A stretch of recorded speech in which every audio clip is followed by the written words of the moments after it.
ವೀಣಾಸ್ ವ್ಲಾಗ್ಸ್ಗೆ ಸ್ವಾಗತ. ನಾನಿವತ್ತೊಂದು ಒಳ್ಳೆ ಜ್ಯೂಸನ್ನ ಮಾಡಿ ತೋರಿಸ್ತಾ ಇದ್ದೀನಿ. ಇದೇನಪ್ಪ ಅಂದರೆ ಬೀಟ್ರೂಟ್ ಜ್ಯೂಸು. ಯಾರಿಗೆಲ್ಲ ರಕ್ತಹೀನತೆ ಇರುತ್ತೋ ಅವರೆಲ್ಲ ಕುಡಿಬೋದು ದಿನನಿತ್ಯ.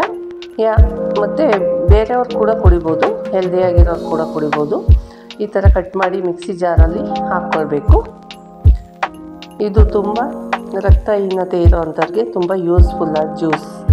ಇದನ್ನು ಕುಡಿಯೋದ್ರಿಂದ ಬೇಗ ರಕ್ತಹೀನತೆಯಿಂದ ಹೊರಬರ್ಬೋದು. ಬೀಟ್ರೂಟ್ ಜೊತೆ ನೋಡಿ ಈ ಥರ ಕಟ್ ಮಾಡಿಕೊಂಡು ಮಿಕ್ಸಿ ಜಾರಲ್ಲಿ ಹಾಕ್ಕೊಂಡು ಬೀಟ್ರೂಟ್ ಜೊತೆ ಪುದೀನ ಮತ್ತು 1 ಇಂಚು ಶುಂಠಿ ಕೂಡ ಹಾಕಿದ್ದೀನಿ. ಚೆನ್ನಾಗಿ ಗ್ರೈಂಡ್ ಮಾಡಿಕೊಂಡು ಅದಕ್ಕೆ ಸ್ವಲ್ಪ ನೀರು ಸೇರಿಸಿ ಶೋಧಿಸ್ಬೇಕು. ಈ ಥರ ಶೋಧಿಸಿ ಕುಡಿಯೋದ್ರಿಂದ ಒಳ್ಳೆಯ ಹೆಲ್ತ್ ಸಿಗುತ್ತೆ ನಮಗೆ.